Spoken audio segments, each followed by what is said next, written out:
Are you stressed? Are you anxious, frustrated, or overwhelmed by the events of your day?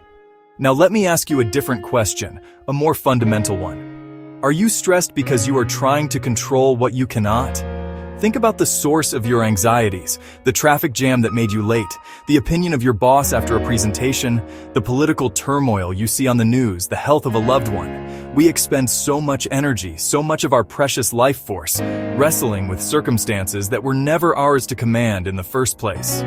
We act as if the world should bend to our will, and then we are endlessly surprised and disappointed when it refuses. It is like trying to command the tide to stop, or the sun to set faster.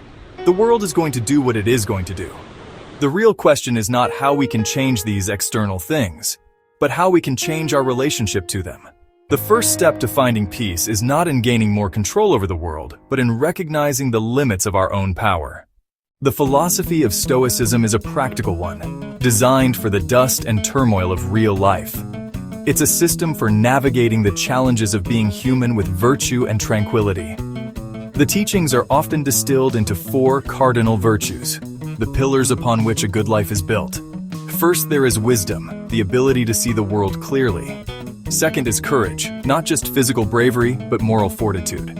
Third is justice, treating others with fairness and kindness. And fourth is temperance, the practice of self-control and moderation. This is where the Stoics offered a master key, a foundational concept that unlocks the practical application of all the virtues. It is the single most important idea in all of Stoicism, the one that makes everything else possible. This master key is what we call the Dichotomy of Control. It is the fundamental practice of separating what is up to us from what is not up to us. Without this distinction, you are simply fighting shadows. The former slave and revered Stoic teacher, Epictetus, laid out this foundational principle with beautiful simplicity. In the opening lines of his handbook, he gives us the formula for a tranquil life. He wrote, "Some things are up to us, and some things are not up to us." This single sentence, if truly understood and applied, has the power to transform your experience of life.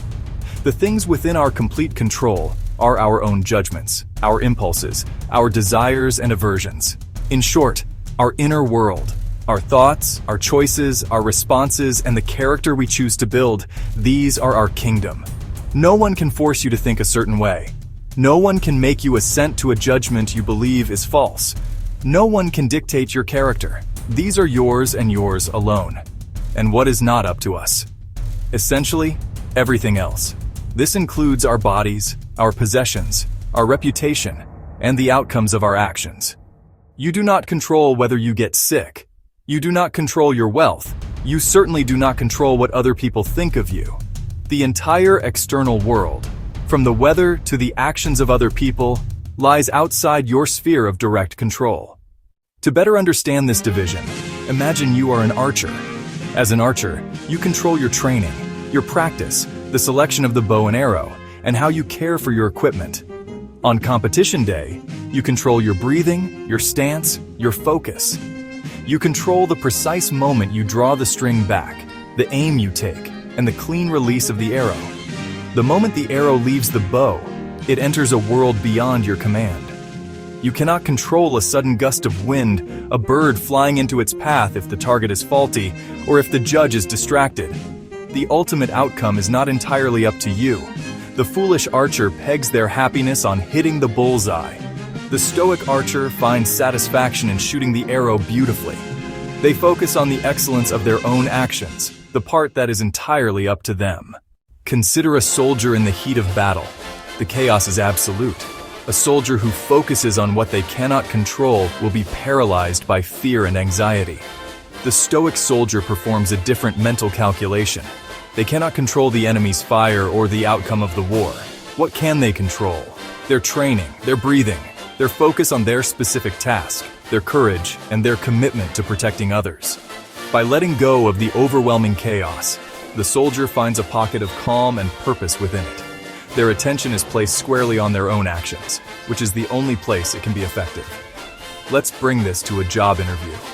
You cannot control if the interviewer likes you, if another candidate has more experience, or the company's budget. Obsessing over these things will only breed anxiety. The Stoic applicant focuses on what is up to them: research, preparation, arriving on time, listening carefully, speaking clearly, and being honest. The goal is not getting the job, but giving the best possible interview they are capable of giving. Our modern world seems engineered to make us obsessed with the uncontrollable. Think about social media's endless scroll, presenting curated streams of other people's lives, successes, and perfect families. We are tempted to compare, to feel envy, to judge. But what other people post is not in our control. Chasing validation on these platforms is handing your emotional well-being over to an algorithm. The same is true for the relentless news cycle. We're bombarded with political scandals, global crises, and economic downturns. The vast majority of these events are completely outside our individual control. Workplace stress is another modern plague. We worry about a boss's mood, a colleague's promotion, or possible layoffs. We try to manage perceptions and play office politics. When we let go of trying to control these external factors, we are free to channel that energy into being excellent at our jobs. True power comes not from bending the world to your will, but from mastering your own domain. The next time you feel frustrated, angry, or anxious, I want you to stop. In that sacred pause, ask yourself, is the cause of this feeling truly within my control? Tonight, try this journaling exercise. Draw a line down the middle of a page. On the left, things within my control. On the right, things outside my control. Sort your daily worries into these columns. You'll find the right column is much longer. This is the source of your suffering, burdens that were never yours to carry. Your task is to consciously let them go. This journey is not easy. You will forget, slip back into old habits. That's okay. Each time you catch yourself and choose to let go, you are strengthening a muscle, building your inner citadel brick by brick. Every obstacle, every frustration, every challenge you face is not a roadblock, but an opportunity, the training ground for your soul, a chance to practice this very art of resilience.